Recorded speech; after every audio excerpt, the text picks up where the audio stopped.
கேட்டுக்கிட்டே இருக்க சார்மதியம். சிவாய நம. திருச்சிற்றம்பலம்.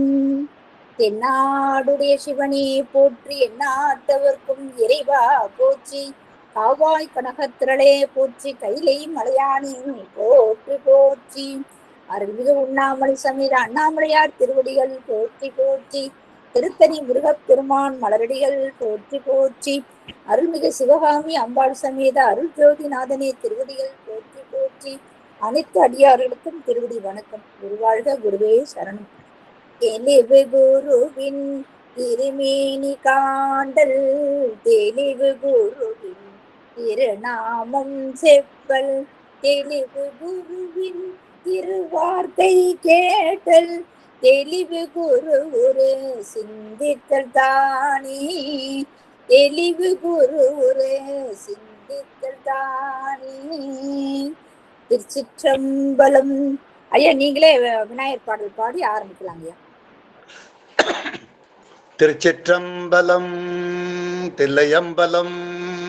தென்னாடுடைய சிவனே போற்றி, எந்நாட்டவர்க்கும் இறைவா போற்றி, வெற்றிவேல் முருகனுக்கு அரோகரா. சம்பந்த சரணாலயடிகள் திருவடிகள் போற்றி போற்றி, முக்கண்ணியுடன் அமர் முக்கண்ணப்பர் திருவடிகள் போற்றி போற்றி.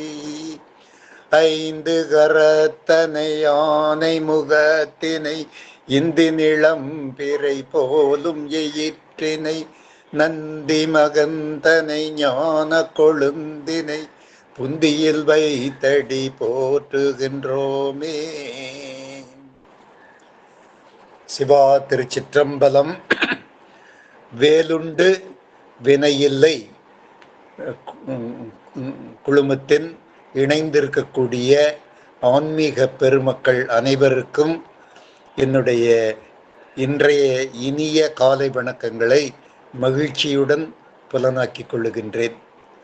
அருணகிரிநாதர் அவர்கள் அருளிய கந்தர் அலங்காரத்தை தொடர்ந்து சிந்திக்கக்கூடிய அந்த வாய்ப்பு, இது ஒரு பெரிய வாய்ப்பு.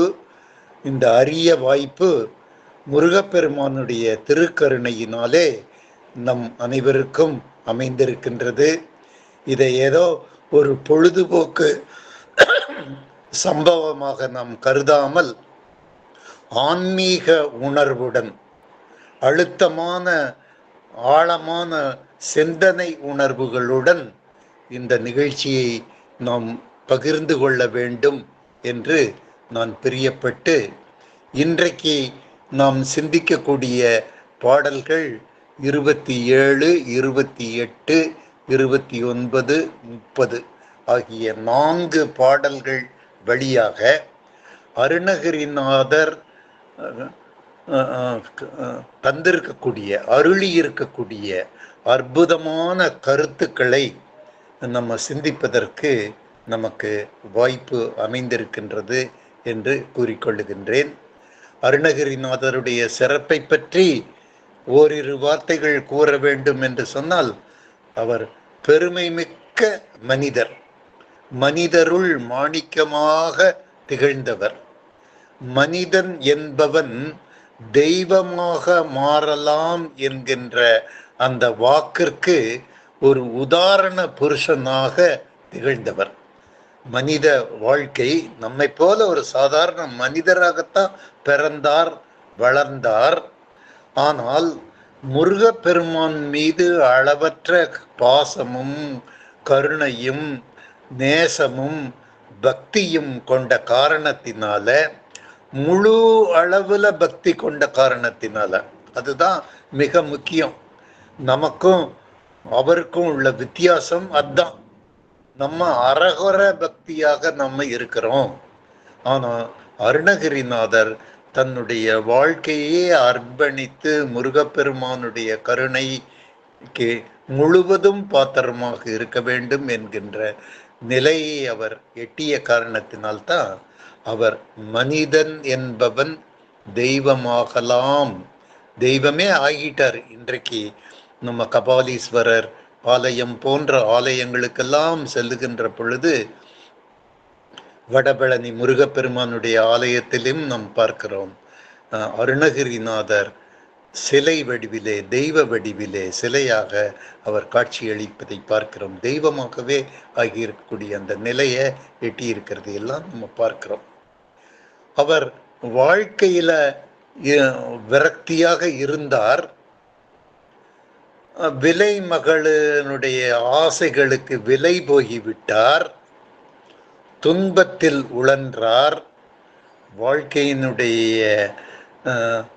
வாழ்க்கையை சலிச்சு போய் வாழ்க்கையை முடிச்சுக்கலாம் அப்படின்னு அவர் எத்தனித்து அதற்கு அவர் செயல் வடிவமும் கொடுத்த பொழுது, வாழ்க்கையை முடித்து கொள்ளலாம் அப்படின்னு சொல்லி கோயில் மேல ஏறி அவர் குதிச்சு அவர் தன்னுடைய உயிரை மாய்த்து கொள்ளலாம் என்று நினைத்த பொழுது முருகப்பெருமான் அவரை கைவிடவில்லை அப்படிங்கிறது இது நிர்தாட்சிணியமான உண்மையாக நடந்த நிகழ்ச்சி. அவர் குதித்தார், தன்னுடைய உயிரை போக்கிக் கொள்வதற்கு முடிவு செய்து விட்டார்.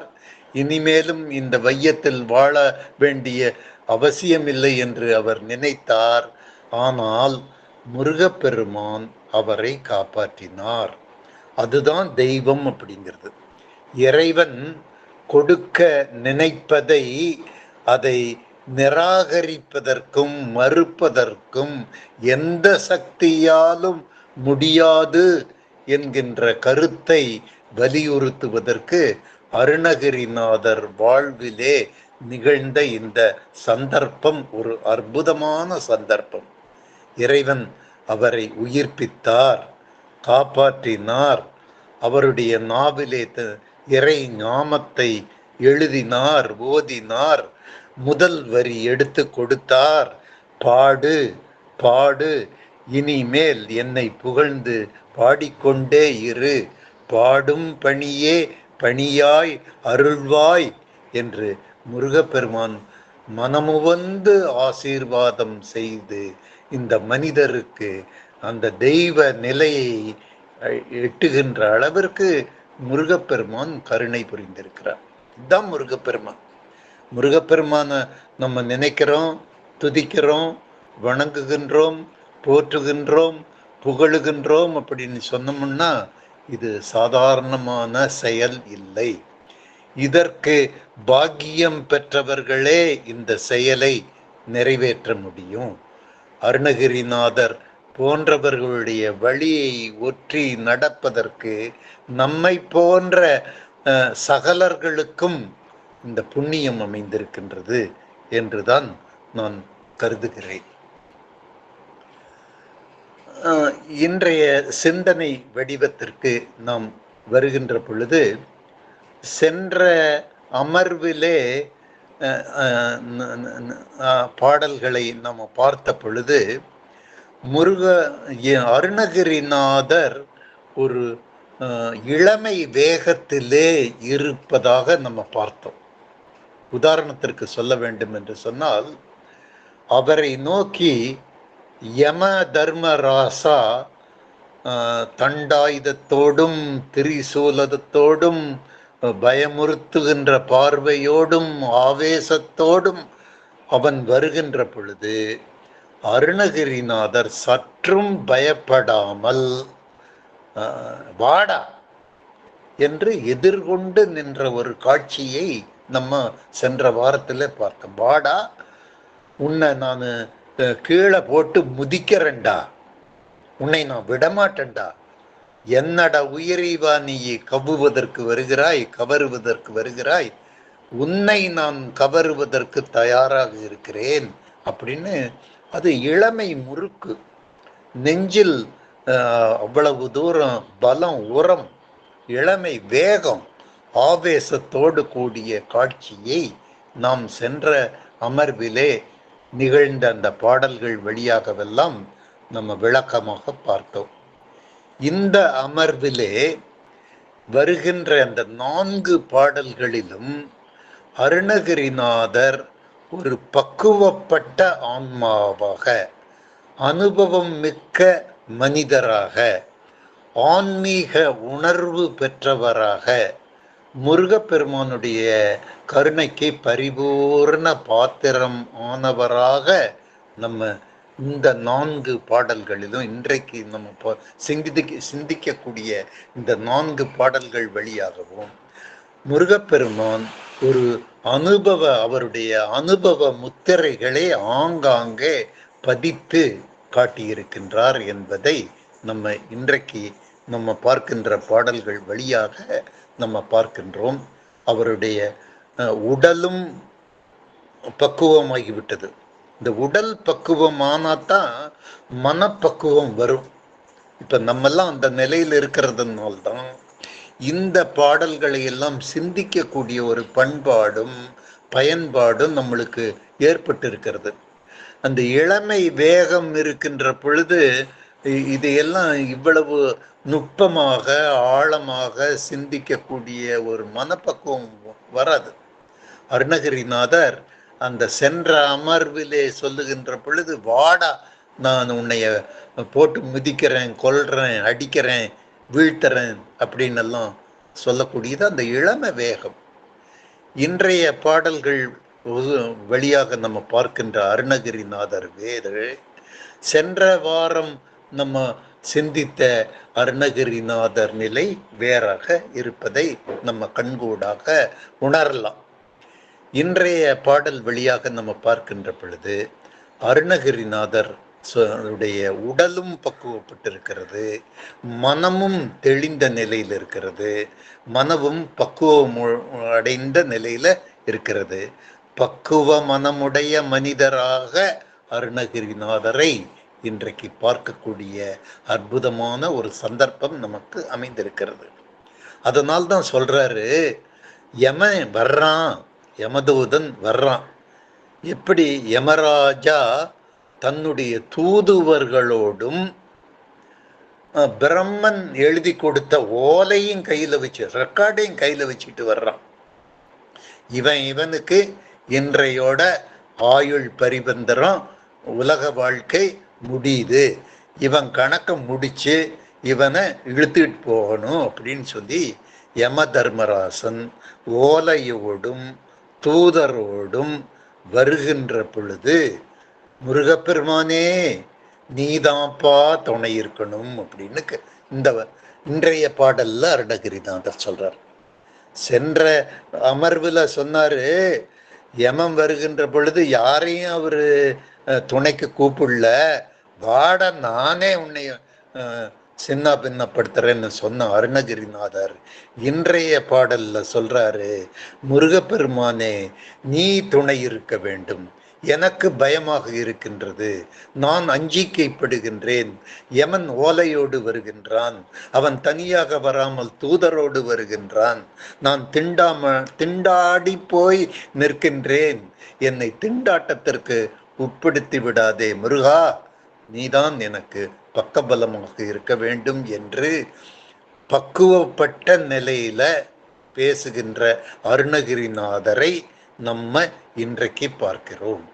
முருகப்பெருமான் கண்டிப்பாக வருவார், என்னை திண்டாட விடமாட்டார், அவர் உதவுவார், அவர் எங்கும் ஓடி போய் விடவில்லை, அவர் மருங்கில் இருக்கிறார் அப்படின்னு சொல்றார். மருங்கில் அப்படின்னு சொன்னா என் அருகிலேயே முருகப்பெருமான் இருக்கிறார். நினைத்த பொழுதெல்லாம் முருகப்பெருமான் எனக்கு காட்சி கொடுப்பதற்கும் கருணை புரிவதற்கும் என்னை ஆபத்திலிருந்து மீட்பதற்கும் யமனுடைய பிடியிலிருந்து விடுவிப்பதற்கும் அவர் தயாராக இருக்கின்றார் என்ற வார்த்தையை அருணகிரிநாதர், முருகப்பெருமான் வருவார், காலையிலும் வருவார், மாலையிலும் வருவார், எந்த நேரத்திலும் என்னுடன் இருப்பார், எனக்கு துணை இருப்பார், அவர் இருக்கின்ற பொழுது அணுவையும் அயலான் பகைவன் அசைக்க முடியாது, என்னை அசைக்க முடியாது, நான் வாழ்வு பெறுவேன், வளம் பெறுவேன், தீர்க்க ஆயுசாக இருப்பேன், சர்வ மங்களமும் பெறுவேன், இது உறுதி என்கின்ற அந்த உறுதிமொழியை முருகப்பெருமானுடைய கருணை இருக்கின்ற காரணத்தினால்தான் திண்டாடாமல் நான் இருக்கின்றேன். முருகப்பெருமான் கருணை இல்லை என்று சொன்னால் நான் திண்டாடி போய்விடுவேன், நான் திணறி போய் விடுவேன், என்னை வந்து பகைவன் கொன்று விடுவான் என்கின்ற அந்த பய உணர்ச்சியோடு மனப்பக்குவத்தோடு இங்கு பேசுகின்ற காட்சியெல்லாம் இன்றைய பாடல் வழியாக நம்ம விரிவாக நாம் பாடல் வழியே செல்லுகின்ற பொழுது பார்க்கலாம். இது பொது கருத்தாக நான் சொல்லி வருகின்றேன். மீண்டும் சொல்லுகின்றார் அருணகிரிநாதர், எனக்கு வேலை வணங்குவதுதான் பிரதானமான வேலை, வேலவனே எனக்கு உற்ற துணை என்றைக்கும் இருப்பான் என்பதில் நான் ஆழ்ந்த பற்றும் நம்பிக்கையும் கொண்டிருக்கின்றேன். வேலை நான் வணங்குவேன், வேல் இருக்கின்ற பொழுது எனக்கு சற்றும் பயமில்லை என்பதை நான் உளப்பூர்வமாகவும் மனப்பூர்வமாகவும் உணர்ந்து கொண்டேன் என்று சொல்லுகின்றார். மீண்டும் அவர் சொல்லுகின்ற பொழுது, முருகப்பெருமானுடைய பாதங்களிலே அடிபணிந்து தெண்டனிட்டு வீழ்ந்து வணங்கி கொள்ளுகின்றேன் அப்படின்னு சொல்லுகின்றார். இந்த பாத நமஸ்காரம் அப்படிங்கிறது மிகவும் புனிதமானது, மிகவும் முக்கியம் வாய்ந்தது. ஞானிகள், இறைவன் இவர்களுக்கெல்லாம் பாதமும் முகமும் சரிசமம், சரி நிகரான அந்தஸ்து, மதிப்பு பெற்றது. முகம் எவ்வளவு பொலிவு வாய்ந்ததோ அதை போன்றே பாதமும் கால்களும் பொலிவு வாய்ந்ததுதான். முகம் எவ்வளவு சிறப்பு வாய்ந்ததோ அதை போன்றே பாதமும் சிறப்பு வாய்ந்ததுதான். அதனால்தான் நம்ம ஞானிகளையும் பெரியவர்களையும் நம்ம பாத நமஸ்காரம் செய்கின்ற அந்த வழக்கம் நம்மிடையே நிலவி வருகின்றதற்கு காரணம், அவருடைய பாதத்தை வணங்குகின்ற பொழுது அவருடைய முகத்தையே நம்ம வணங்குவதற்கு சமம். முக தரிசனமே நமக்கு கிடைத்ததாகத்தான் அது அர்த்தமாகிறது. அதுதான் கருத்து என்பதற்காகத்தான் அருணகிரிநாதர் சொல்லுகின்றார், வேலை நான் வணங்குகின்றேன், வேலவனை நான் வணங்குகின்றேன், வேலவனுடைய பாதங்களை நமஸ்கரிக்கின்றேன், அங்க பிரதட்சணை செய்கின்றேன், அடிபணிந்து தண்டனிட்டு நீதான் எனக்கு கதி என்று முழு சரணாகதி அடைந்து நான் அவனை வணங்குகின்றேன் அப்படின்னு சொல்றார். இப்போ முருகப்பெருமானுடைய ஆலயத்தில் நாம் இருக்கிறோம். ஆலயம் என்பது புனிதமான இடம், சக்தி வாய்ந்த இடம். அந்த தெய்வீக உணர்வை பெறுவதற்கு உகந்த இடம் எது அப்படின்னு சொன்னோம்னா ஆலயம். அந்த அதிர்வுகள், ஆலயத்தில் இருக்கக்கூடிய அதிர்வுகள் நம்முடைய மனத்தை பக்குவம் செய்து கொள்ளுவதற்கு, இறைவனை உணர்வதற்கு, அவரை பூரணமாக நினைப்பதற்கெல்லாம் நமக்கு பெருவாய்ப்பை அளிக்கக்கூடிய சந்தர்ப்பத்தை நம்ம ஆலயத்தில் பெறுகிறோம். ஆலயத்துக்கு போகிறோம், முருகப்பெருமானுடைய சிலையை பார்க்கின்றோம், வடிவத்தை பார்க்கின்றோம், நம்ம வணங்குகின்றோம். அது அர்ச்சகர் அலங்காரத்திற்காக பூஜைகளை செய்வதற்கு நிமித்தமாக இருக்கின்றார். பல்வேறு விதமான அபிஷேகங்கள் நிகழ்த்துகிறார் ஆலயத்தில். நீர் அபிஷேகம், பால் அபிஷேகம், தயிர் அபிஷேகம், நெய் அபிஷேகம், திரவிய அபிஷேகம், பலவிதமான அபிஷேகங்களை எல்லாம் நம்ம கண்கொள்ளா காட்சியாக பார்த்து திரை மூடப்பட்டு முருகப்பெருமானை அர்ச்சகர் அலங்காரம் செய்கின்றார். அந்த ஆடை அலங்காரம், மலர் அலங்காரம், ஆபரண அலங்காரம், இவைகளை எல்லாம் அவர் செய்து அவர் திரை விலக்கி முருகப்பெருமானை காட்சிப்படுத்துகின்ற பொழுது நம்ம பரவசப்பட்டு வெற்றிவேல் முருகனுக்கு அரோகரா என்று நம்ம ஏகோபித்த குரலிலே நம்ம பாடுகின்ற பொழுது அந்த வழிபாடு ஒரு சிறந்த வழிபாடு என்று அருணகிரிநாதர் சொல்லி அந்த வழிபாட்டை அவர் உருவ வழிபாடு என்று சொல்லுகிறார். முருகப்பெருமான் தத்ரூபமாக ஆலயத்திலே அலங்காரமாக அபிஷேக ஆராதனைகள் முடிந்து அலங்கார காட்சியோடு காட்சி அளிப்பதை நீ கண்கொண்டு காணுகின்றாயே, அது உனக்கு உருவ வழிபாடு என்று அவர் அடையாளப்படுத்துகின்றார். இந்த உருவ வழிபாட்டிலிருந்து இந்த இணையத்திலே இணைந்திருக்கக்கூடிய அந்த பக்த பெருமக்களாகிய உங்களை நான் இன்றைக்கு கேட்டுக்கொள்ளுவதெல்லாம் அருணகிரிநாதர் அளித்திருக்கக்கூடிய இந்த நுட்பமான செய்தியை ஆழமாக கெட்டியாக நாம் அனைவரும் பிடித்து கொள்ள வேண்டும். நம்முடைய நோக்கமே இந்த மாதிரியான சத்சங்கங்களிலே இணைந்திருப்பதன் நோக்கமே இதுதான். இந்த நுட்பங்களை எல்லாம் நம்ம புரிந்து கொள்ள வேண்டும். நீங்கள் ஏதாவது உங்களுடைய வேலை நிமித்தமாக அங்கும் இங்கும் இருந்தால் கூட இந்த கருத்தை நீங்கள் உள்வாங்கிக் கொள்ளுவதற்கு முனைப்பு சக்தி உடையவர்களாக நீங்கள் இருங்கள் என்று நான் பணிவுடன் கேட்டுக்கொள்கிறேன்.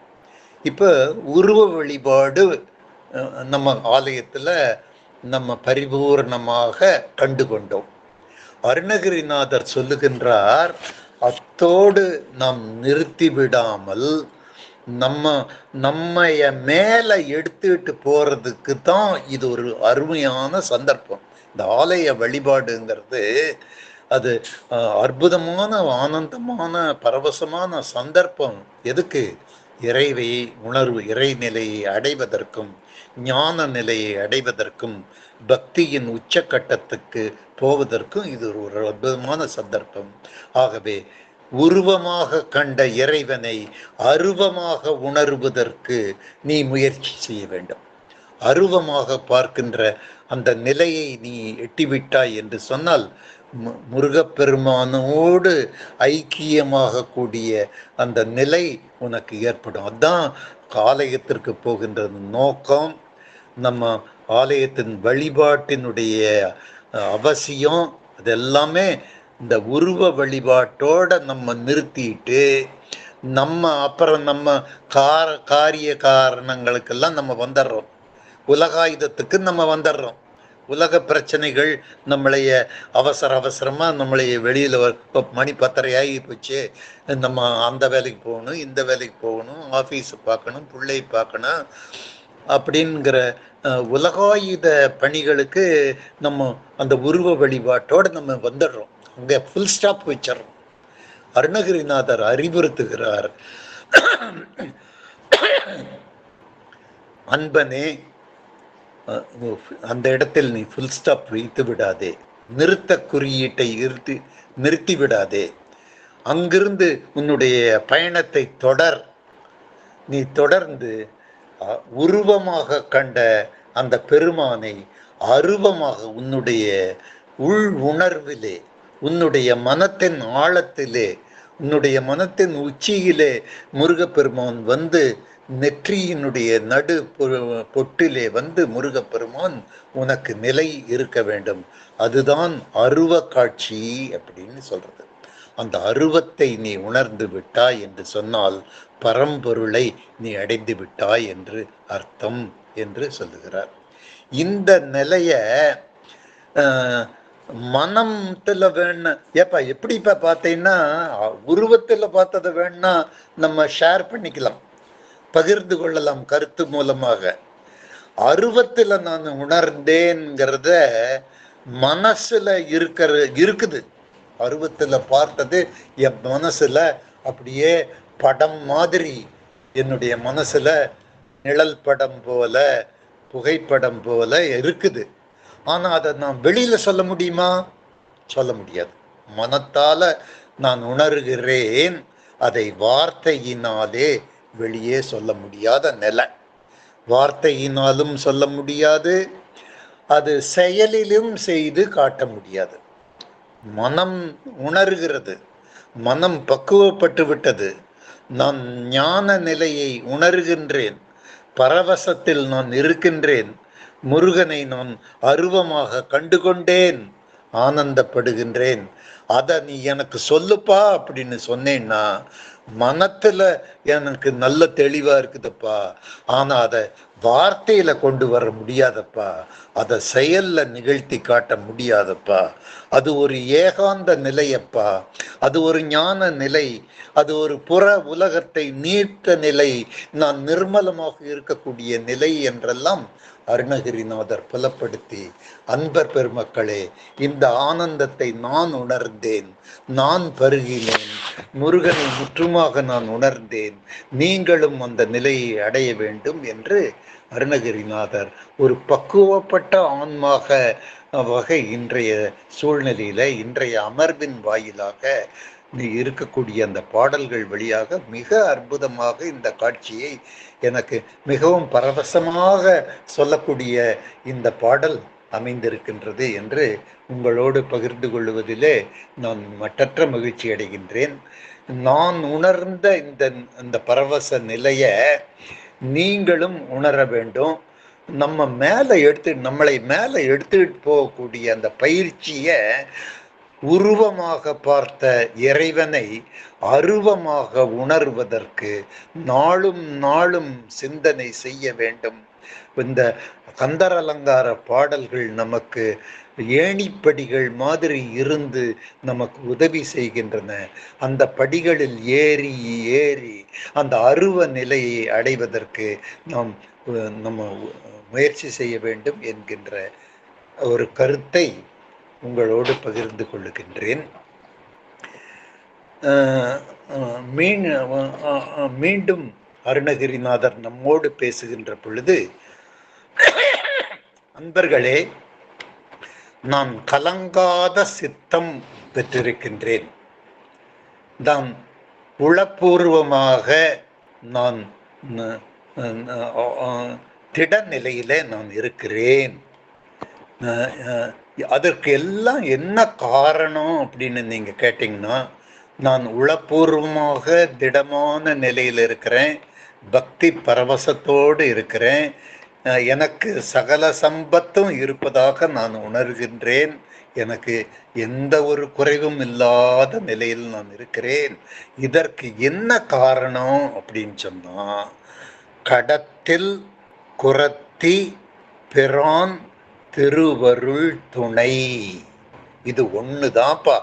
பணம் இல்லை, பகிட்டு இல்லை, பங்களா இல்லை, காசு இல்லை, ஆனா எனக்கு ஒண்ணு இருக்குதப்பா, அது நான் பெற்ற பாக்கியம், நான் பெற்ற சொத்து, அழியாத சொத்து, என்றும் நிலைத்திருக்கக்கூடிய ஒரே சொத்து எனக்கு கிடைத்திருக்கிறது என்று சொன்னால் அது என்ன என்றால், குறிஞ்சி நிலத்திலே, கடத்தில் அப்படின்னு சொன்னா குறிஞ்சி நிலம், குறிஞ்சி நிலத்திலே இருக்கக்கூடிய குறத்தி வெள்ளியம்மை, குறிஞ்சி நிலத்திற்கு ஆளுமை அந்தஸ்து பெற்ற அந்த அம்மையார், அந்த அம்மையாருடைய அம்மையாருக்கு அருகிலே இருக்கக்கூடிய பிரான் முருகப்பெருமானை மிக அற்புதமாக அறிமுகப்படுத்தி இருக்கக்கூடிய அருணகிரிநாதரை நான் முகம் மலர்ந்து ஆராதிக்கின்றேன் இந்த இடத்துல.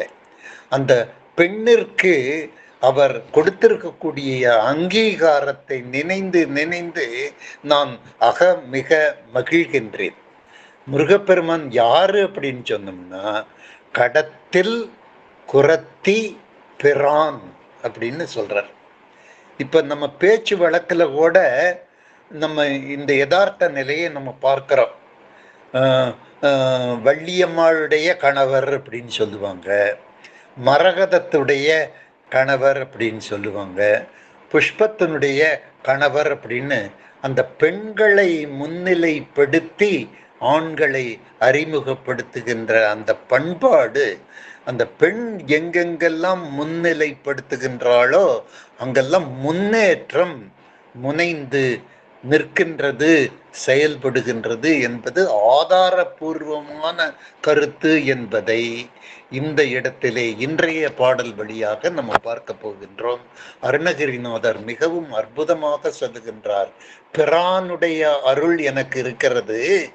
எந்த பிரானுடைய அருள் எனக்கு இருக்கிறது என்று சொன்னால், முருகப்பெருமானுடைய அருள் எனக்கு பரிபூர்ணமாக இருக்கிறது. அந்த முருகப்பெருமான் யாருன்னா கடத்தில் குரத்தி பிரான் அப்படின்ட்டார். குறிஞ்சி நிலத்தை ஆளுகின்ற அந்த அரசி வள்ளியம்மையினுடைய கணவருடைய அருள் எனக்கு இருக்கின்ற காரணத்தினாலே நான் மனம் திடம் கொண்டேன் அப்படின்னு சொல்றார். முருகப்பெருமானுடைய கருணை எனக்கு இருக்குது, மன திடமா இருக்குது. ஆனா வாழ்க்கையில ஏராளமான சஞ்சலங்கள், சலிப்புகள், தொந்தரவுகள், இழப்புகள், வேதனைகள், என்ன கொஞ்சமா குறைவா, இது எத்தனை நான் வகைப்படுத்துவேன்? 1008 பிரச்சனைகள் என்னுடைய வாழ்க்கையில் இருக்குது. ஆனா அத்தனை பிரச்சனைகளையும் தாங்கிக் கொள்ளுகின்ற ஒரு சக்தி முருகப்பெருமானிடத்தில் இருக்குது. இந்த இடத்துல அருணகிரிநாதர் மிக அற்புதமாக பேசியிருக்கின்றார்.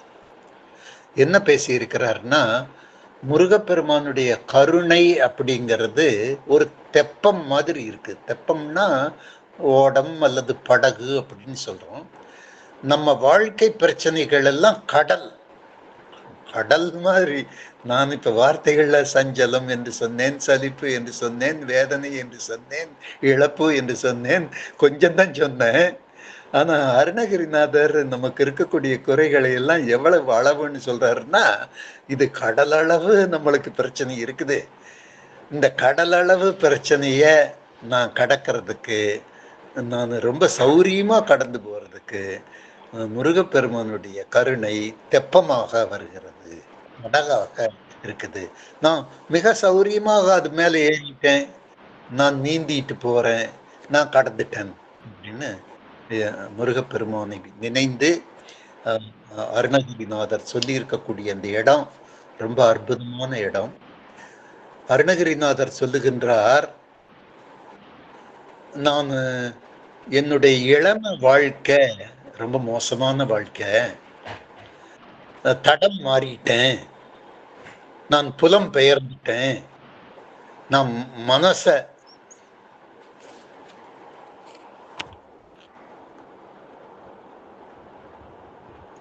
அம்மா வருதுங்களா? கட் ஆயிடுச்சுங்களா?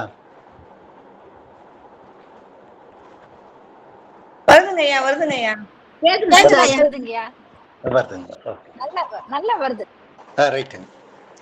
முருகப்பெருமானுடைய கருணை இருக்கிறதுனால அவரு எனக்கு படகாக அமைந்து என்னுடைய பயணத்தை இனிமையாக்கி என்னுடைய வேதனைகளையும் சஞ்சலத்தையும் என்னை கடக்கிறதுக்கு உதவி பண்ணாருன்னு சொல்லிட்டு, குறிப்பான அவருடைய பிரச்சனையை பற்றி அருணகிரிநாதர் இங்க பேசியிருக்கிறார்.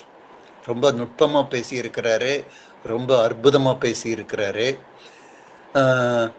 இவருடைய பிரச்சனை என்ன, இளமையில நான் தடம் மாறிட்டேன், குடும்பத்தை பொறுப்பை நான் உதறிட்டேன், நான் வேசி வெப்பாட்டி வீட்டுக்கு நான் போயிட்டேன், அவர்களுடைய சுகமே பெரிய சுகம்னு நான் எண்ணினேன், இதெல்லாம் பெரிய தப்பு தான் நான் பண்ணிட்டேன். ஆனா நான் அதை உணர்ந்தேன், நான் செய்த தவறை நான் உளப்பூர்வமாகவும் மனப்பூர்வமாகவும் உணர்ந்து கண்ணீர் விட்டு இறைவனிடத்திலே, முருகப்பெருமானிடத்திலே என்னை மன்னித்துக்கொள் என்று மன்றாடி கேட்டுக்கொண்டதன் காரணத்தினாலே முருகப்பெருமான் முன் நின்றார், என்னை காப்பாற்றினார், அந்த சாகரத்திலிருந்து என்னை விடுவித்தார்னு சொல்றார். அந்த சாகரம் அப்படின்னு அருணகிரிநாதர் சொல்லுகின்ற பொழுது என்ன சொல்றாரு அப்படின்னு சொன்னோம்னா, வெண்காம சமுத்திரம் அப்படிங்கிறாரு.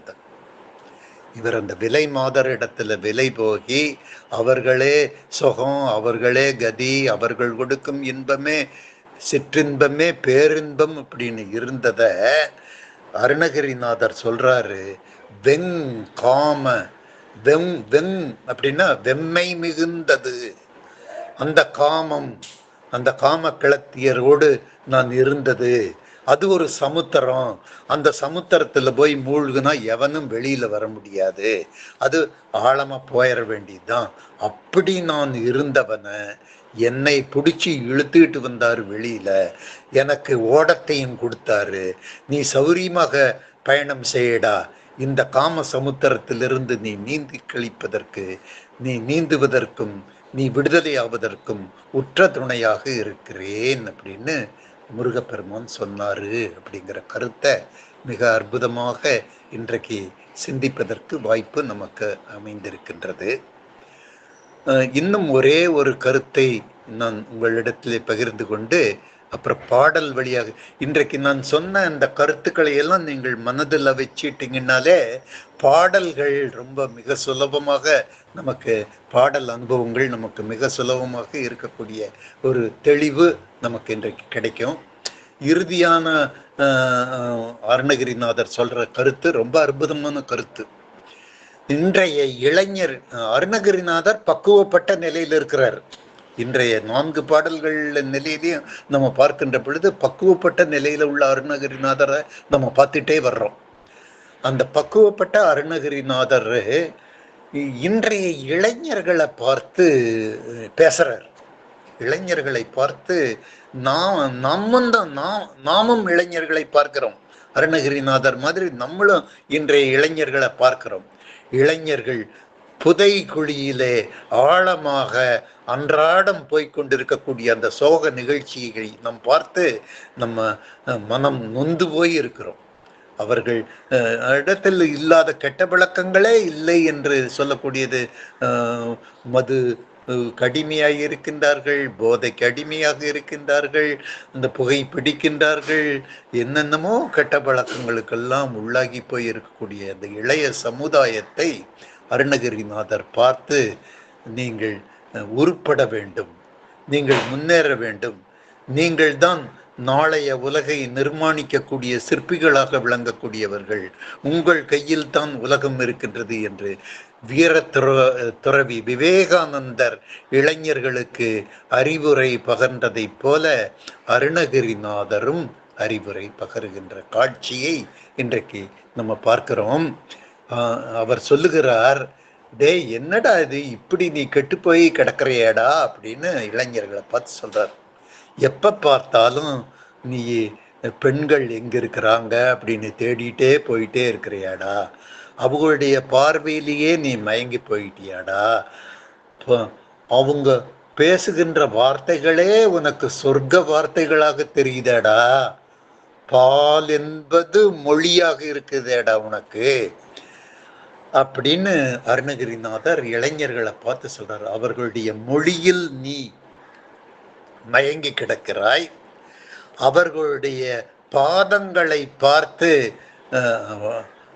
ஏதோ இறைவனுடைய பாதம் மாதிரி நீ அவளை போய் தஞ்சம் அடைஞ்சிட்டு இருக்கிறியாடா, அவதான் கதின்னு நீ நினைக்கிறியாடா, அவ வீசுகின்ற கண் அலைகளுக்கெல்லாம் நீ சிக்கி போயிட்டியாடா, சிக்கி சிதறி போயிட்டியாடா, நீ இப்படி இருந்தீன்னா நீ எப்படிடா நீ உயரப் போகிறாய், நீ எப்படி உன்னுடைய குடும்பத்தை பாதுகாக்கப் போகிறாய், எப்படி நீ சமுதாயத்திற்கு பலமுள்ளவனாக இருக்கப் போகின்றாய், எதிர்கால உலகை நிர்மாணிக்கப் போகின்ற ஒரு சிற்பியாக நீ ஆக வேண்டாமா என்கின்ற அந்த ஆதங்க வார்த்தைகளை இந்த பாடல் மூலமாக அருணகிரிநாதர் புலப்படுத்தி, இளைஞனே உன்னுடைய போக்கை மாற்றிக்கொள், உன்னுடைய பாதையை மாற்றிக்கொள், உன்னுடைய கொள்கையை திருத்திக்கொள் என்று சொல்லி, உன்னுடைய கொள்கை என்ன கொள்கையாக இருக்க வேண்டும் என்று சொன்னால், முருகப்பெருமானை நினைக்கின்ற சிந்தனையே உனக்கு வேண்டும், முருகப்பெருமானே கதி என்று நீ இருக்க வேண்டும். முருகா எனக்கு நீ துணை இருக்க வேண்டும், பட்டது போதும் பெண்ணாலே நான் பாவியாக போய்விட்டேன், இனிமேல் பரமனையே நான் நினைப்பேன் அப்படிங்கிற நிலை உனக்கு வரணுமுடா, நீ நல்ல இளைஞனாக இருக்கணுமுடா, நீ உங்க பெற்றோர்களுக்கு நல்ல பையனாக இருக்கணும், சமுதாயத்துக்கு நல்ல பையனா இருக்கணும், உலகத்துக்கு நீ நல்ல பையனா இருக்கணும் அப்படிங்கிற ஒரு அருமையான அறிவுரையை இன்றைய பாடல் வழியாக அருணகிரிநாதர் சொல்லுவதாக நாம் பார்க்கின்றோம். அன்பர்களே, ஏறக்குறைய 40 நிமிடங்கள் அல்லது 35 நிமிடங்கள் இந்த பொது கருத்துக்களை உங்களோடு விரிவாக இன்றைக்கு நான் பதிவு செய்வதிலே என்னுடைய நேரத்தை நான் உங்களோடு செலவழித்திருக்கின்றேன். இப்பொழுது பாடல்கள் நமக்கு மிக எளிமையாக இருக்கும். ஏன்னா இந்த கருத்துக்கள் அடங்கிய பாடல்கள் தான் பக்குவப்பட்ட அருணகிரிநாதரை இன்றைக்கு நம்ம பார்க்க போகின்றோம் என்கின்றதை 27வது பாடல் வழியாக நம்ம பார்ப்போம். ஓலையும் தூதரும் கண்டு திண்டாடல் ஒளிந்தெனக்கு, காலையும் மாலையும் முன்னிற்குமே கந்த வேள் மருங்கில், சேலையும் கட்டிய சீராவும் கையில் சிவந்த செச்சை, மாலையும் சேவர் பதாகையும் தோகையும் வாகையுமே என்று அருணகிரிநாதர் இந்த பாடலை அருளி செய்திருக்கின்றார்.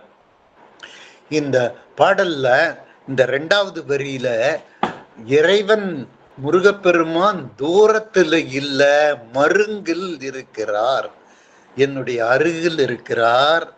காலையும் வருவார் மாலையும் வருவார், காலையும் மாலையும் முன்னிற்குமே கந்தவேள் மருங்கில், எனக்கு என்னப்பா எனக்கு குறை அப்படின்னு அருணகிரிநாதர் சொல்றார். ஓலையும் தூதரும் யமதர்மராசா கொண்டு வர்றான், நான் திண்டாடல் படுகிறேன், ஆனால் அந்த திண்டாட்டத்தை முருகப்பெருமான் ஒழித்து விட்டார், அவனை துரத்தி விட்டார், எனக்கு அந்த பயம் போயிருச்சு, முருகப்பெருமான் மருங்கில் இருக்கிறார் அப்படின்னு சொல்லிட்டு, எப்படிப்பட்ட முருகப்பெருமான் அப்படின்னு சொல்லி அந்த 6 படை வேலவனை 6 வர்ணனைகள் சொல்லி அற்புதமாக இந்த இடத்தில் சொல்லி இருக்கிறார். பாருங்க, வேல்முருகன் எப்படி இருக்கிறாரு, சேலையும் ஆபரணங்கள் புனைந்து இருக்கிறார், சீராவும் அவர்கள் உடைவாளை இடையிலே கட்டி இருக்கின்றார், கையிலே சிவந்த செச்சை மாலையோடு சிவந்த மாலையோடு இருக்கின்றார், சேவல் கொடியை தாங்கி இருக்கின்றார், மயில்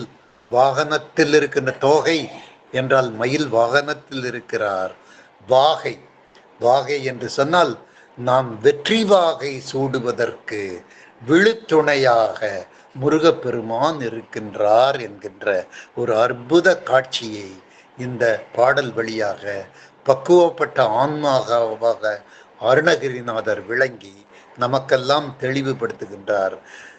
அருணகிரிநாதர் சொல்லுகின்றார், பக்தனே, முருகப்பெருமானுடைய துணையே கதி என்று நீ இருந்தால் முருகன் மருங்கில் இருப்பார், அவர் காலையும் வருவார் மாலையும் வருவார், உனக்கு அவர் அபயம் கொடுப்பார் என்கின்ற ஒரு உத்தரவாதத்தை அருணகிரிநாதர் மூலமாகவும் கந்தர் அலங்கார பாடல் வழியாகவும் நம்ம இந்த பாடத்தை நம்ம உளமாற ஏற்றுக்கொள்ளுகின்ற அந்த நிலை இந்த பாடல் வழியாக நமக்கு ஏற்படுகிறது.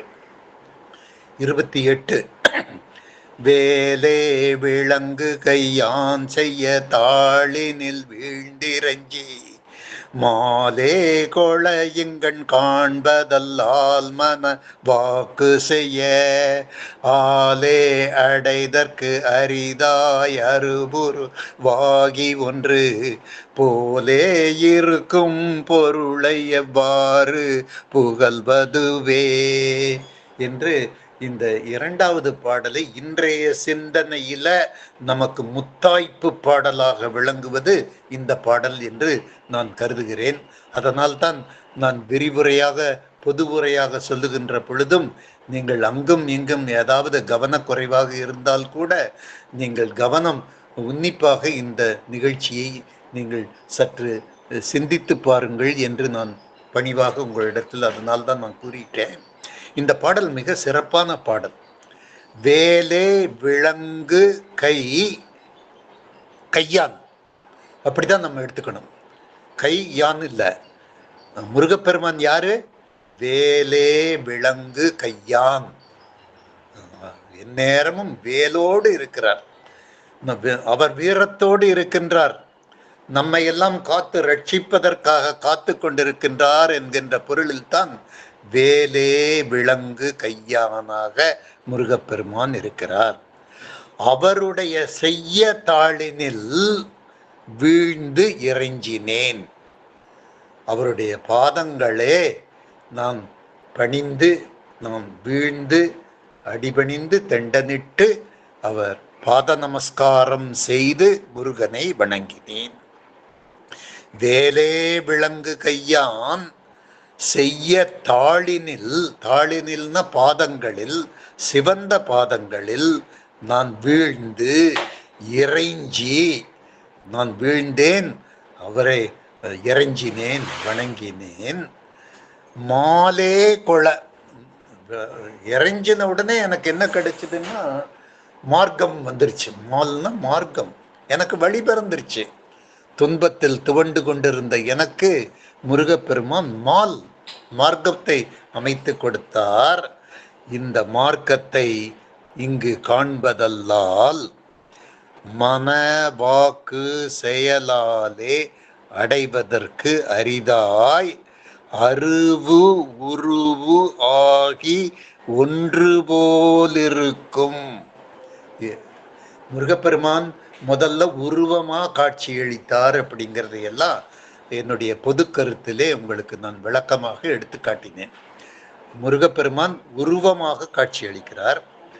அப்புறம் நான் என்னுடைய சிந்தனையை அதோட நிறுத்தாம நான் மேலே எடுத்துக்கிட்டு போகின்ற பொழுது அவர் அருவமாக காட்சியளித்தார். அப்ப அருவமும் உருவமும் என்னப்பா வித்தியாசப்பட்டதுன்னா, வித்தியாசப்படல, அது ஒன்று போலவே இருக்குங்கிறாரு. அருவமும் ஒன்று, உருவமும் ஒன்று போல இருக்குது. அதை எப்படின்னு கொஞ்சம் விளக்கி சொல்லப்பா அப்படின்னு சொன்னோம்னா அது முடியாது அப்படிங்கிறாரு. மனத்துல நல்லா தெளிவா புரிஞ்சுக்கிட்டேன் இருக்குது. முதல்ல அருவத்தை பார்த்தேன், கோயிலுக்கு போனேன், அர்ச்சகர் அபிஷேகம் பண்ணாரு, ஆராதனை பண்ணாரு, அலங்காரம் பண்ணாரு, உருவ வழிபாடு பண்ணினேன். அதோட முருகப்பெருமானை நான் பரிபூர்ணமாக உளப்பூர்வமாக நினைத்து அருவ நிலைக்கு நான் போனேன். அது எப்படின்னு நீ கேட்குற, என்னால் அதெல்லாம் சொல்ல முடியாது. அது என் மனசுல இருக்குது. நான் மனத்திலே உள்வாங்கி கொண்டேன்.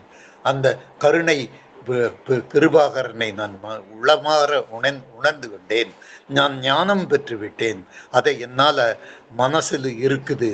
ஆனா வாக்குலையும் அதை செயல்லையும் நான் எடுத்து சொல்ல முடியாத முடியாத பது. அதை எப்படி இப்ப நான் சொல்றதுங்கிறத அந்த கடைசி வரியில சொல்றாரு. எவ்வாறு புகழ்வது? அந்த முருகப்பெருமானுடைய கருணையும் ஞானமும் பக்தியும் என்னோட உள்ளத்துல, என்னோட ரத்தத்துல, என்னோட நரம்புல ஒன்றோடு ஒன்றாகி நானும் அவரும் ஒரே சமநிலையை அடைந்திருக்கூடியத வார்த்தையில சொல்லு, மனசுல சொல்லு, செயல்ல சொல்லு. என்னது வேலை? இதெல்லாம் முடியாதுப்பா. இது எப்படிப்பா நான் சொல்ல முடியும் என்கின்ற ஒரு அற்புதமான நிலையை அருணகிரிநாதர் வார்த்தைப்படுத்தி, காட்சிப்படுத்தி, கவிதைப்படுத்தி காட்டியிருக்கக்கூடிய நிலை நம்மளை எல்லாம் பரவசப்படுத்தக்கூடிய நிலையாக இருக்கின்றது. அந்த அளவிலே இந்த பாடல் ஒரு முத்தாய்ப்பான பாடலாக இருக்கிறது. இந்த பாடலினுடைய முழு கருத்தையும் நம்ம அருமையாக புரிந்து கொள்ள வேண்டும். வேலே விலங்கு கையான் செய்ய தாளினில் வீழ்ந்திரைஞ்சி மாலே கொள, மார்க்கம் எனக்கு வந்துருச்சு, இங்கன் காண்பது அல்லால். இத தானே வெளியில காண்றது இல்ல, உள்ளுக்குள்ள நான் காண்றேன். அது உளப்பூர்வமாக நான் காணுகின்றேன், உணர்கின்றேன். அத மனசு வாக்கு செயலால அடைதற்கு அரிது, அரிதாய், அரிது. ஏன்? அரு உருவாகி ஒன்று போலே இருக்கும் அது பொருள். அந்த பொருளை இத மனம் வாக்கு செயல்ல சொல்ல முடியாதப்பா என்று சொல்லுகின்றார். நாமும் அருணகிரிநாதர் வெளியிலே நின்று இந்த உருவ நிலையில் வழிபட்ட அந்த பெருமானை அருவ நிலைக்கு நம்ம உயரத்திற்கு நாம் செல்ல வேண்டும் என்கின்ற அந்த பணிவான வேண்டுகோளை இந்த பாடல் மூலமாக நம்ம பெற்றுக்கொள்கின்றோம். 29வது பாடல்.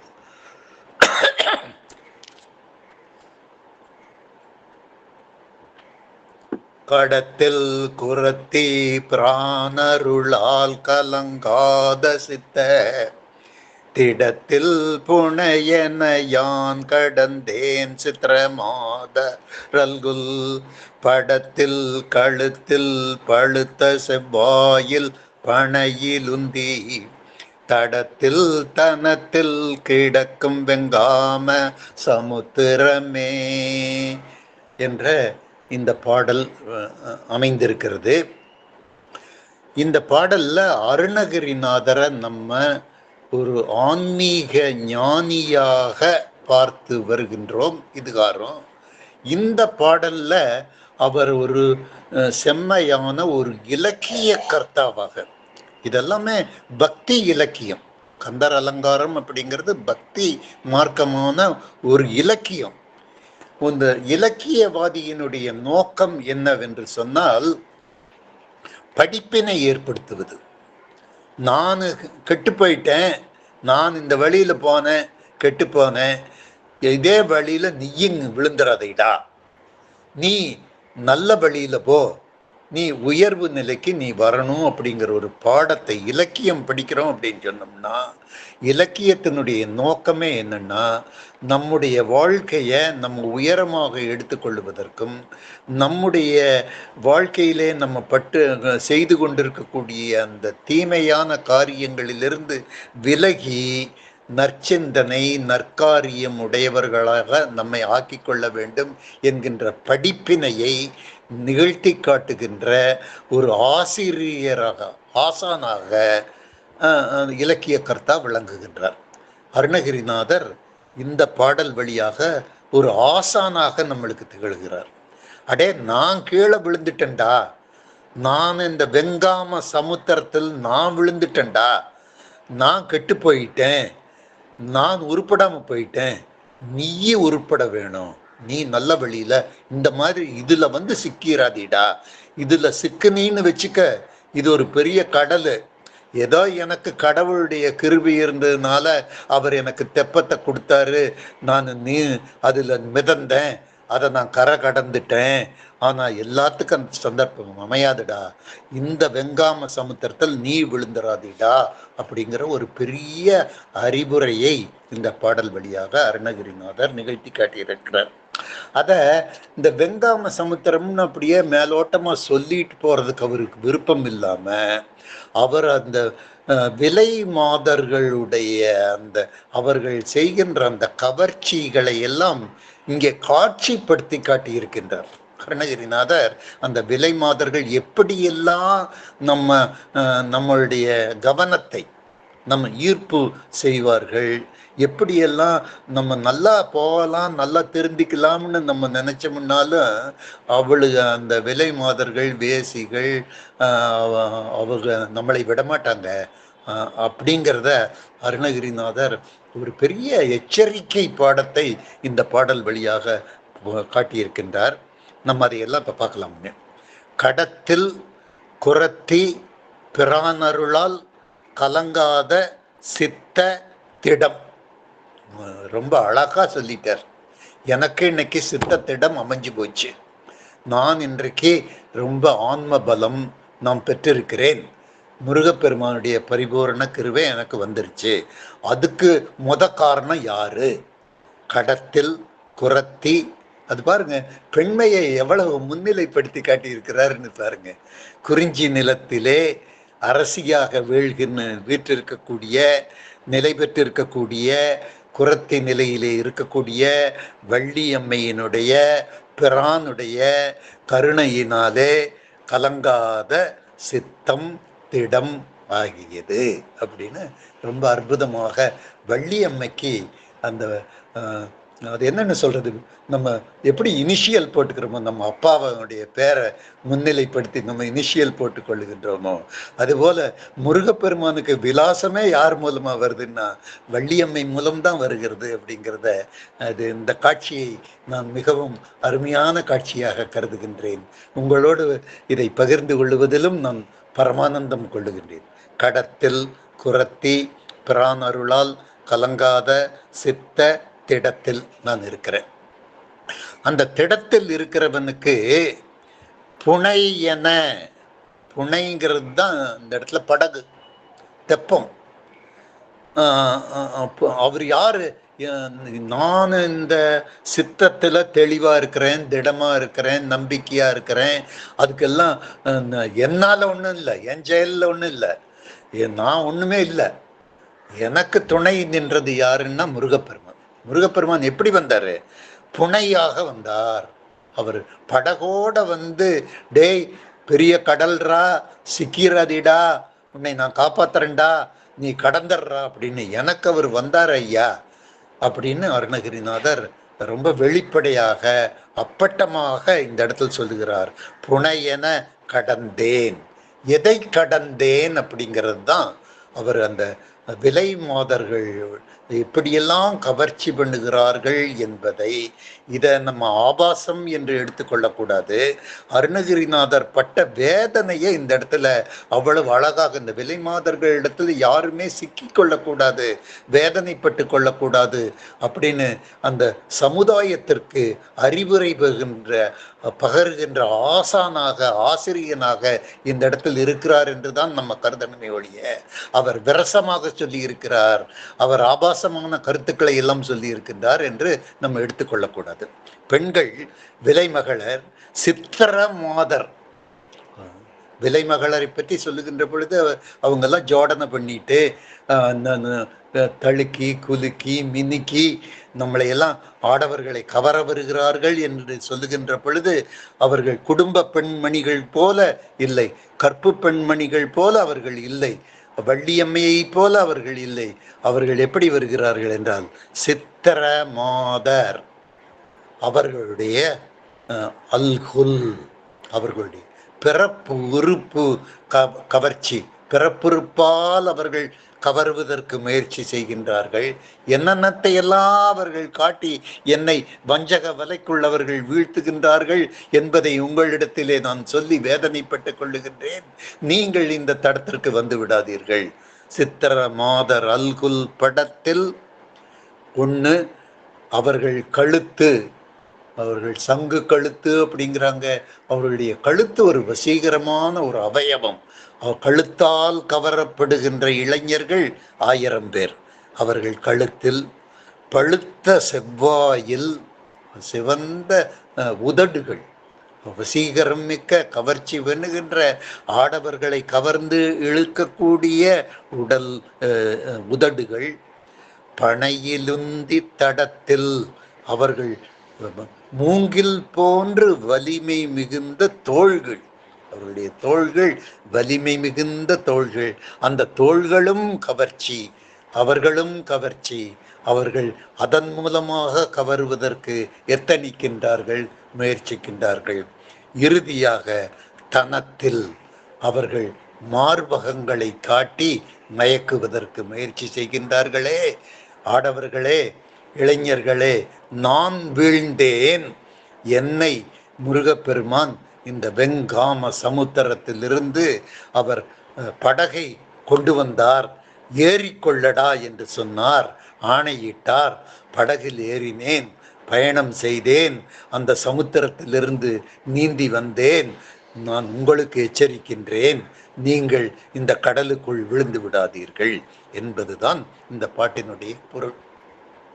கடத்தில் குரத்தி பிரான் அருளால் கலங்காத சித்தத்திடத்தில் புனையன யான் கடந்தேன், சித்திர மாதர் அல்குல் படத்தில் கழுத்தில் பழுத்த செவ்வாயில் பனையிலுந்தி தடத்தில் தனத்தில் கிடக்கும் வெங்காம சமுத்திரமே என்று ரொம்ப அற்புதமாக இந்த பாடலை வழிநடத்தி சென்று நமக்கெல்லாம் இதெல்லாம் நம்ம போற போக்குல பாடக்கூடிய பாடல்களாக நம்ம எடுத்துக்க கூடாது. புத்தகங்கள் படிக்கின்ற நோக்கில் இவைகளை எல்லாம் படிக்கக்கூடாது. நம்ம ஒரு ஆன்ம சுத்தியோடு, ஒரு பக்தி சிரத்தையோடு, உள் அன்போடு இவைகளை எல்லாம் படித்து இந்த நற்சிந்தனைகள், நல் ஒழுக்கங்கள், முதல்ல இந்த நல்ல ஒழுக்கங்களை நம்ம பெற வேண்டும். அந்த நாம் பெற்ற நல்ல ஒழுக்கங்களை நம்முடைய நம்முடைய குழந்தைகள், நம்முடைய பேர குழந்தைகள், அவர்களெல்லாம் தான் எதிர்காலத்தை உருவாக்குகின்ற அந்த நவ சிற்பிகள். அவர்களுக்கெல்லாம் நம்ம போதிக்கக்கூடிய ஆசிரியர்களாக நம்ம விளங்க வேண்டும் என்பதை எல்லாம் இந்த பாடல் வழியாக அருணகிரிநாதர் மிக அழகாக புலப்படுத்தி, இறுதியான பாடல்ல பாலென்பது மொழி பஞ்சென்பது பதம் பாவையர் கண் சேலென்பதாக திரிகின்ற நீ செந்திலோன் திருக்கை வேலென்கிளை கொற்ற மயூரம் என்கிளை வெட்சி தண்டை காலென்கிளை மனமே எங்கனே முத்தி காண்பதுவே என்று அருணகிரிநாதர் இளைஞர்களுக்கு பக்குவப்பட்ட ஆன்மா நிலையில் இருக்கக்கூடிய அருணகிரிநாதர் இளைஞர்களை பார்த்து வேதனைக்கோடு கூறிக்கொள்ளுகின்ற காட்சியாக நம்ம இதை கற்பனை பண்ணி பார்த்து படிக்கணும். இளைஞர்கள்லாம் எப்படி இருக்கிறான்னு பாருங்க. அவன் பாலென்பது மொழி, அந்த காம இச்சையோடைய பெண்கள் பேசுகின்ற மொழி தான் பால் போல இருக்குது, பால் அமிர்தமாக இருக்குது.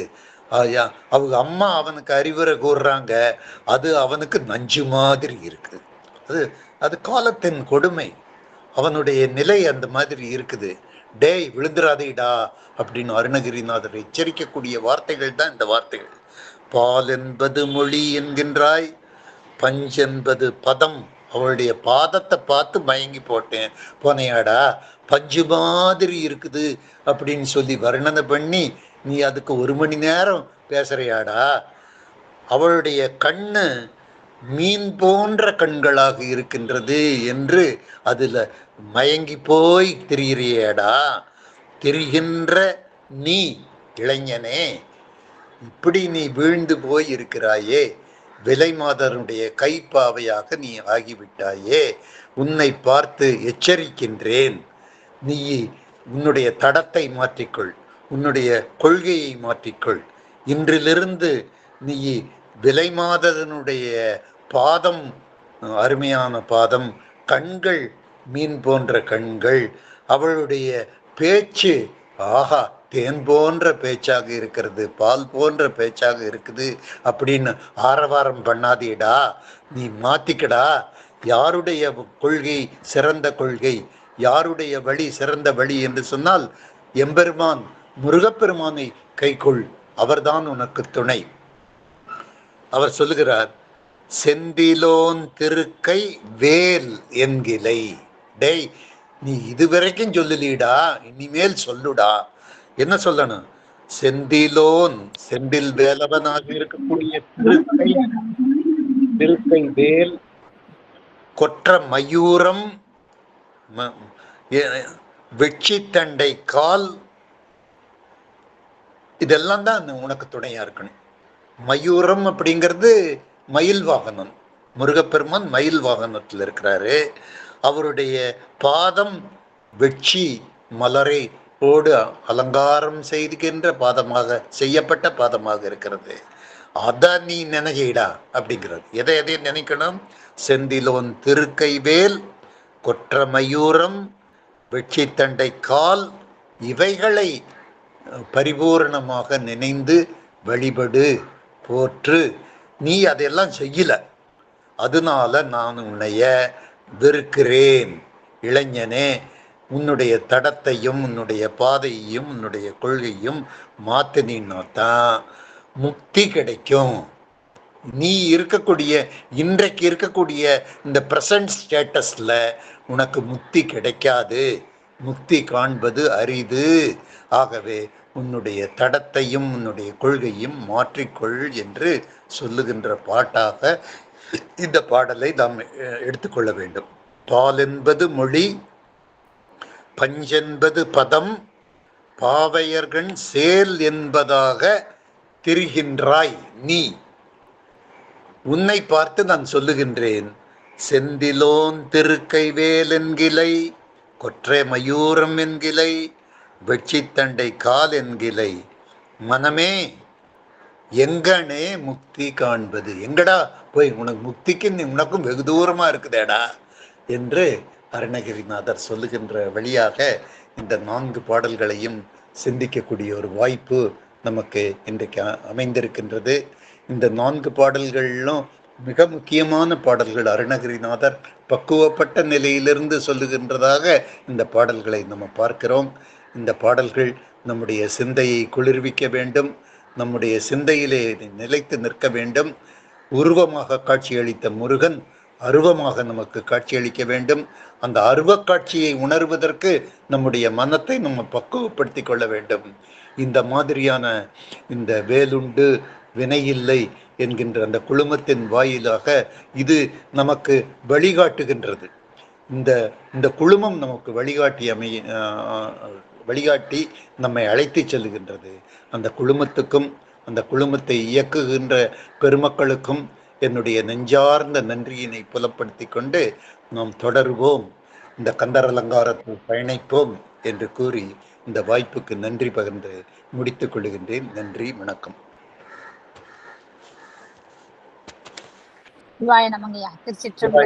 திருச்சிற்றம்பலம். அருமை அருமை, மிக அருமையான ஒரு கருத்து சொன்னீங்க. இந்த 4 பாடலுமே சிறப்பா தாங்க இருந்தது. நீங்க சொன்ன விதம், முதல்ல ஒரு ஆசிரியர் வந்து ஒரு பாடம் எடுக்கிறது வந்து என்ன தெரியுமா சொல்லுவாங்க, முதல்ல அந்த உள் கருத்தெல்லாம் சொல்லிடுவாங்க. அந்த கருத்தெல்லாம் சொல்லிதான் அப்புறம் பாடம் எடுப்பாங்க. அந்த மாதிரி அனுபவம் நிறைந்த ஒரு ஆசிரியரா இருக்கிறீங்கன்றது தெரிஞ்சுக்கிட்டோம். அதனாலதான் நீங்க வந்து காலேஜ்ல நீங்க வேலை செய்த பணி அதே மாதிரி இப்ப கொண்டு வந்திருக்கிறீங்க. ரொம்ப அருமையா அந்த விளக்கம் வந்து முதல்ல அந்த விளக்கமெல்லாம் அந்த 4 பாடலை தான் சொல்ல போகின்றது அப்படின்னு அந்த கருத்து எல்லாத்தையும் சொல்லிட்டீங்க. சொல்லிட்டு அதுக்கப்புறம் இந்த பாடலுடைய விளக்கத்தை அப்புறம் எடுத்துட்டு போனீங்க. ரொம்ப அருமையா இருந்தது. ஒவ்வொரு பாடலையும் சிறப்பா எடுத்து கொடுத்தீங்க. உண்மைதாங்க, வாழ்க்கையிலே இதெல்லாம் நம்ம கடைபிடிக்கணும். நம்ம முதல்ல புறத்துலதான் பூஜை பண்ணிட்டு இருக்கோம். ஆமா, அது அகத்துல கொண்டு வரணும். அந்த உருவத்தை தான் வழிபாடு பண்றோம். அகத்துல அருவமா இருக்க பெருமானை நடிச்சு வழிபாடு செய்யணும் அப்படின்ற அந்த கருத்தெல்லாம் ரொம்ப சிறப்பா. அது உணர்ந்ததை சொல்ல முடியாது, யார்கிட்டயும் அது உணர்ந்தது சொல்ல முடியாது. அந்த அவங்கவுங்க அனுபவிச்சாதான் அதெல்லாம் சொல்ல முடியும்ன்ற கருத்தெல்லாம் அருமையா சொன்னீங்க. அப்புறம் மாணவர்கள் மட்டும் இல்ல, நம்ம எல்லாருக்குமே தான். மாணவர்கள் மட்டும்தான் தடம் போடுறாங்க, 50-60 வயசுல கூட தடம் போடுறாங்களா இருக்கிறாங்க இல்லையா? அது மாதிரிலாம் இல்லாம சிறப்பு. அதையும் எடுத்து ரொம்ப விளக்கமா அழகா எடுத்து சொன்னீங்க. இப்ப காலம் அப்படிதான் போயிட்டு இருக்கு. இதான் கலிகாலம்னு சொல்றோம், அந்த மாதிரி போயிட்டு இருக்கு. ரொம்ப சிறப்பான ஒரு கருத்து. அடுத்த நிலையும் அவனுக்கு வந்து உபதேசம் நான் சொல்றேன், நீ வா, அந்த நிலைக்கு போகாத அப்படின்ற அந்த கருத்தையும் எடுத்து எல்லாம் விளக்கமா ரொம்ப அருமையா சொன்னீங்க. மற்றவர்களுக்கு வாழ்த்து பாடல் முடிச்சுட்டு எல்லாரையும் போக வேண்டாம், உங்களுடைய கருத்தை சொல்லுங்க. சந்தேகமா இருந்தாலும் கேட்கலாம். வாழ்த்து பாடல் பாடி முடிச்சுட்டு எல்லாருக்குமே வாய்ப்பு உண்டு. சிவாய நம. வான்முகில் வழாது பெய்க மடிவளம் சுரக்க, மன்னன் கோன்முறை அரசு செய்க, குறைவிலாது உயிர்கள் வாழ்க, நான்மறை அறங்கள் ஓங்க, நல்தவம் வேள்வி மல்க, மேன்மை கொள் சைவ நீதி விளங்குக உலகம் எல்லாம், மேன்மை கொள் சைவ நீதி விளங்குக உலகம் எல்லாம், ஆறிரு தடந்தோள் வாழ்க, ஆறுமுகம் வாழ்க, வெற்பை கோருசை தனிவேல் வாழ்க, குக்குடம் வாழ்க, செவ்வேல் ஏரிய மங்கை வாழ்க, யானை தன் அணங்கு வாழ்க, மாறிலா வள்ளி வாழ்க, வாழ்க சீரடியார் எல்லாம், மாறிலா வள்ளி வாழ்க, வாழ்க சீரடியார் எல்லாம். திருச்சிற்றம்பலம். வெற்றிவேல் முருகனுக்கு அரோகரா, ஞானவேல் முருகனுக்கு அரோகரா, சக்திவேல் முருகனுக்கு அரோகரா. திருச்சிற்றம்பலம்.